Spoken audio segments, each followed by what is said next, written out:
Welcome to Through the Bible in a Year with Pastor John. We invite you to join us at 1 Oakleigh Avenue in North Providence, Rhode Island. This podcast is presented to you by The Way Ministries, supported by listeners like you. For donations, live videos, podcasts, and more, please visit www.thewayministriesri.org. Thank you and have a great day.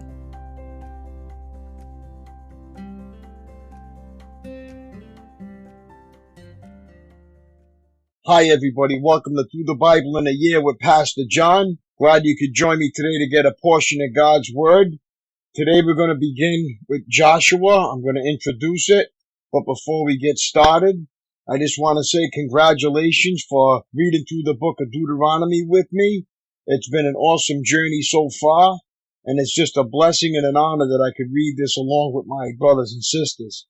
So all I can say is congratulations and keep on keeping on. And keep moving forward and reading the Word of God, and let Him speak to your heart and bless you. Okay, I'm going to introduce Joshua, then we're going to begin with day 61, March 1st. Joshua, Introduction. The book of Joshua is a tale of war and peace. In the first 12 chapters, the people of Israel conquered the land of Canaan. Through 3 military campaigns against the fighting men of more than 30 enemy rulers, they learn a valuable lesson under Joshua's capable leadership. Victory comes through faith in God and obedience to His word rather than military might or numeric superiority. In the final 12 chapters, peace reigns as each tribe of Israel is given a portion of the new homeland. Vital statistics. Author, Joshua, according to Jewish tradition. The ending, possibility written by Phinehas, the high priest. Date written, uncertain, perhaps around 1380 BC. Purpose, to give the history of Israel's conquest of the Promised Land. Themes, obedience, faith, guidance, and godly leadership. Day 61. March 1st, Joshua, chapters 1 to 5. Preparation of the people for war. Overview. Moses, the Lord's servant, is dead. In his place stands General Joshua, one of only 2 adults who survived the 40 years of wilderness wandering.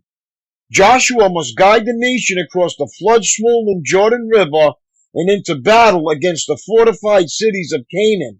Certainly not an assignment for the faint-hearted.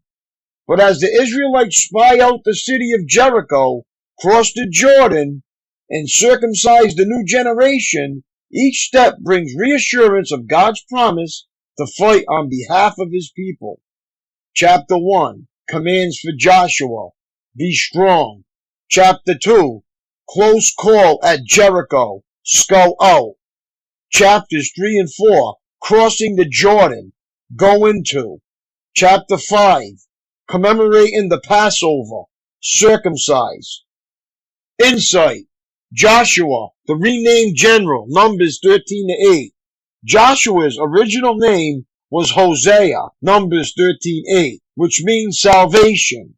But during the wilderness wanderings, Moses renamed him Jehoshua, rendered Joshua in English, meaning the Lord saves, Numbers 13:16.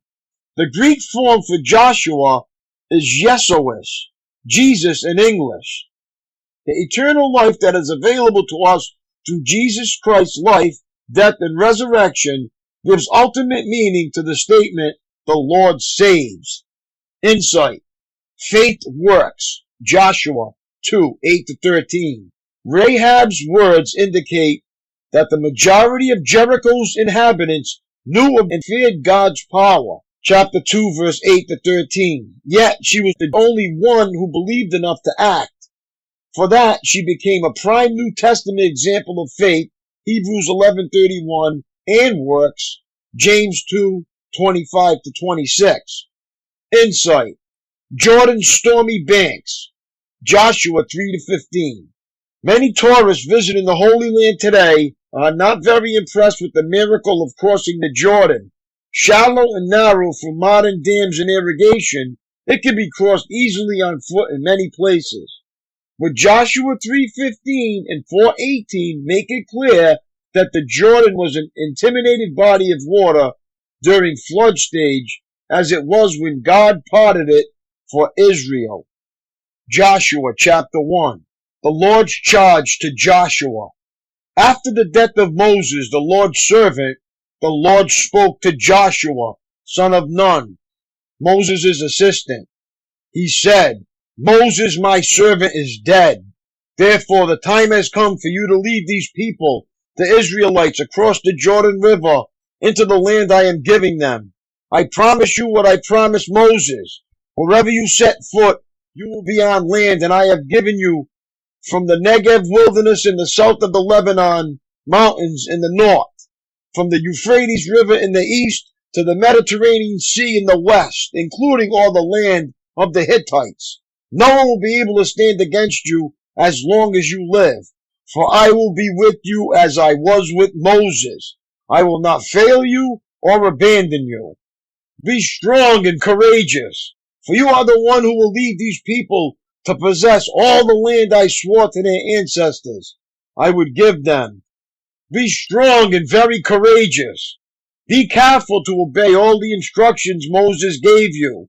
Do not deviate from them, turning either to the right or to the left. Then you will be successful in everything you do. Study this book of instruction continually.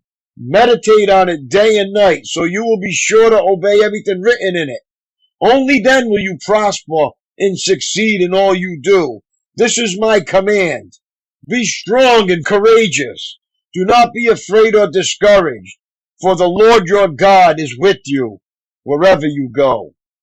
Joshua's charge to the Israelites. Joshua then commanded the officers of Israel, go through the camp and tell the people to get their provisions ready. In 3 days you will cross the Jordan River and take possession of the land the Lord your God has given you. Then Joshua called together the tribes of Reuben, Gad, and the half-tribe of Manasseh. He told them, remember what Moses, the servant of the Lord, commanded you. The Lord your God has given you a place of rest. He has given you this land. Your wives, children, and livestock may remain here in the land Moses assigned to you on the east side of the Jordan River. But your strong warriors, fully armed, must lead the other tribes across the Jordan to help them conquer their territory. Stay with them until the Lord gives them rest, as he has given you rest, and until they too possess the land the Lord your God is giving them. Only then may you return and settle here on the east side of the Jordan River, in the land that Moses, the servant of the Lord, assigned you. They answered Joshua, we will do whatever you command us, and we will go wherever you send us. We will obey you just as we obeyed Moses. And may the Lord your God be with you as he was with Moses. Anyone who rebels against your orders and does not obey your words and everything you command will be put to death. So be strong and courageous. Joshua chapter 2. Rahab protects the spies. Then Joshua secretly sent out 2 spies from the Israelite camp at Acacia Grove. He instructed them, scout out the land on the other side of the Jordan River, especially around Jericho. So the 2 men set out and came to the house of a prostitute named Rahab and stayed there that night. But someone told the king of Jericho, some Israelites have come here tonight to spy out the land. So the king of Jericho sent orders to Rahab, bring out the men who have come into your house, for they have come here to spy out the whole land. Rahab had hidden the 2 men, but she replied, yes, the men were here earlier, but I didn't know where they were from. They left the town at dusk, as the gates were about to close. I don't know where they went. If you hurry, you can probably catch up with them. Actually, she had taken them up to the roof and hidden them beneath bundles of flax she had laid out. So the king's men went looking for the spies along the road leading to the shallow crossings of the Jordan River. And as soon as the king's men had left, the gate of Jericho was shut. Before the spies went to sleep that night, Rahab went up to the roof to talk with them. I know the Lord has given you this land, she told them. We are all afraid of you. Everyone in the land is living in terror, for we have heard how the Lord made a dry path for you through the Red Sea when you left Egypt. And we know what you did to Sihon and Og, the two Amorite kings east of the Jordan River, whose people you completely destroyed. No wonder our hearts have melted in fear. No one has the courage to fight after hearing such things.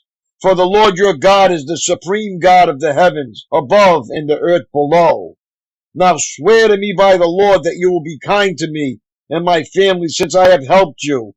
Give me some guarantee that when Jericho is conquered, you will let me live along with my father and mother, my brothers and sisters, and all their families. We offer our own lives as a guarantee for your safety, the men agreed. If you don't betray us, we will keep our promise and be kind to you when the Lord gives us the land. Then, since Rahab's house was built into the town wall, she let them down by a rope through the window. Escape to the hill country, she told them. Hide there for 3 days from the men searching for you. Then, when they have returned, you can go on your way. Before they left, the men told her, We will be bound by the oath we have taken only if you follow these instructions. When we come into the land, you must leave the scarlet rope hanging from the window through which you let us down. And all your family members, your father, mother, brothers, and all your relatives must be there inside the house. If they go out into the street and are killed, it will not be our fault. But if anyone lays a hand on people inside this house, we will accept the responsibility for their death. If you betray us, however, we are not bound by this oath in any way. I accept your terms, she replied, and she sent them on their way, leaving the scarlet rope hanging from the window. The spies went up to the hill country and stayed there 3 days. The men who were chasing them searched everywhere along the road, but they finally returned without success. Then the 2 spies came down from the hill country, crossed the Jordan River, and reported to Joshua all that had happened to them. The Lord has given us the whole land, they said, for all the people in the land are terrified of us. Joshua chapter 3. The Israelites crossed the Jordan. Early the next morning, Joshua and all the Israelites left Acacia Grove and arrived at the banks of the Jordan River, where they camped before crossing. 3 days later, the Israelite officers went through the camp, giving these instructions to the people. When you see the Levitical priests carrying the Ark of the Covenant of the Lord your God, move out from your positions and follow them. Since you have never traveled this way before, they will guide you. Stay about a half mile behind them, keeping a clear distance between you and the ark. Make sure you don't come any closer. Then Joshua told the people, Purify yourselves, for tomorrow the Lord will do great wonders among you. In the morning Joshua said to the priests, Lift up the Ark of the Covenant and lead the people across the river. And so they started out and went ahead of the people. The Lord told Joshua, Today I will begin to make you a great leader in the eyes of all the Israelites. They will know that I am with you, just as I was with Moses. Give this command to the priests who carry the Ark of the Covenant. When you reach the banks of the Jordan River, take a few steps into the Jordan River and stop there. So Joshua told the Israelites, Come and listen to what the Lord your God says. Today you will know that the living God is among you. He will surely drive out the Canaanites, Hittites, Hivites, Perizzites, Girgashites, Amorites, and Jebusites ahead of you. Look, the Ark of the Covenant which belongs to the Lord of the whole earth will lead you across the Jordan River. Now choose 12 men from the tribes of Israel, one from each tribe. The priest will carry the Ark of the Lord of all the earth. As soon as their feet touch the water, the flow of water will be cut off upstream and the river will stand up like a wall. So the people left their camp to cross the Jordan, and the priests who were carrying the Ark of the Covenant went ahead of them. It was the harvest season, and the Jordan was overflowing its banks. But as soon as the feet of the priests who were carrying the ark touched the water at the river's edge, the water above that point began backing up a great distance away at a town called Adam, which is near Zarethan. and the water below that point flowed onto the Dead Sea until the riverbed was dry. Then all the people crossed over near the town of Jericho. Meanwhile, the priests who were carrying the Ark of the Lord's covenant stood on dry ground in the middle of the riverbed as the people passed by. They waited there until the whole nation of Israel had crossed the Jordan on dry ground. Joshua chapter 4. Memorials to the Jordan crossing. When all the people had crossed the Jordan, the Lord said to Joshua, "Now choose 12 men, one from each tribe. Tell them, take 12 stones from the very place where the priests are standing in the middle of the Jordan. Carry them out and pile them up at the place where you will camp tonight." So Joshua called together the 12 men he had chosen, one from each of the tribes of Israel. He told them, "Go into the middle of the Jordan, in front of the ark of the Lord your God. Each of you must pick up one stone and carry it out on your shoulder. 12 stones in all, one for each of the 12 tribes of Israel. We will use these stones to build a memorial. In the future, your children will ask you, 'What do these stones mean?' Then you can tell them, 'They remind us that the Jordan River stopped flowing when the Ark of the Lord's covenant went across.' These stones will stand as a memorial among the people of Israel forever." So the men did as Joshua had commanded them. They took 12 stones from the middle of the Jordan River, one for each tribe, just as the Lord had told Joshua. They carried them to the place where they camped for the night and constructed the memorial there. Joshua also set up another pile of 12 stones in the middle of the Jordan at the place where the priests who carried the Ark of the Covenant were standing, and they are there to this day. The priests who were carrying the ark stood in the middle of the river until all of the Lord's commands that Moses had given to Joshua were carried out. Meanwhile, the people hurried across the riverbed, and when everyone was safely on the other side, the priests crossed over with the ark of the Lord as the people watched. The armed warriors from the tribes of Reuben, Gad, and the half-tribe of Manasseh led the Israelites across the Jordan, just as Moses had directed. These armed men, about 40,000 strong, were ready for battle, and the Lord was with them as they crossed over the plains of Jericho. That day, the Lord made Joshua a great leader in the eyes of all the Israelites, and for the rest of his life, they revered him as much as they had revered Moses. The Lord had said to Joshua, "Command the priests carrying the Ark of the Covenant to come up out of the riverbed." So Joshua gave the command. As soon as the priests carrying the Ark of the Lord's Covenant came up out of the riverbed, and their feet were on high ground, the water of the Jordan returned and overflowed its banks as before.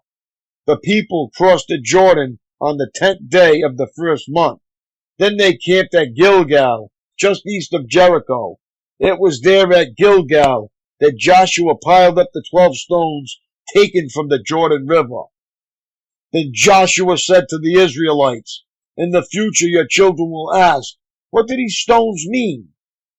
Then you can tell them, 'This is where the Israelite crossed the Jordan on dry ground.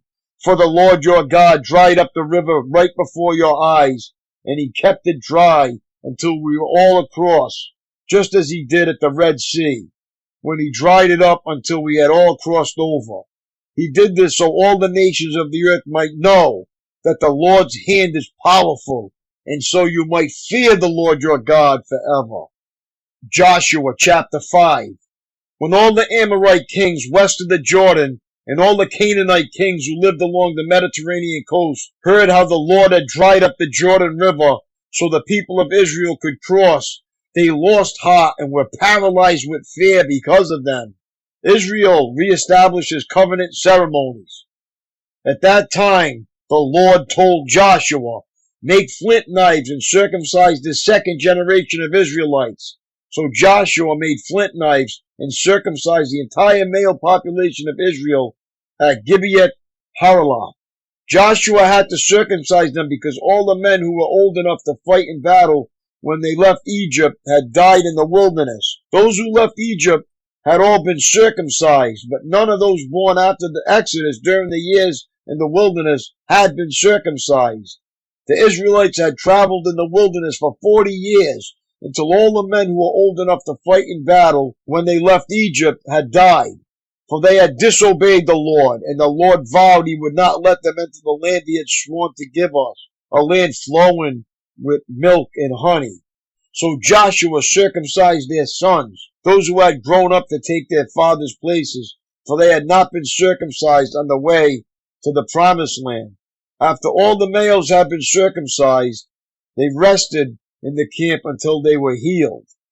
Then the Lord said to Joshua, "Today I have rolled away the shame of your slavery in Egypt," so that place has been called Gilgal to this day.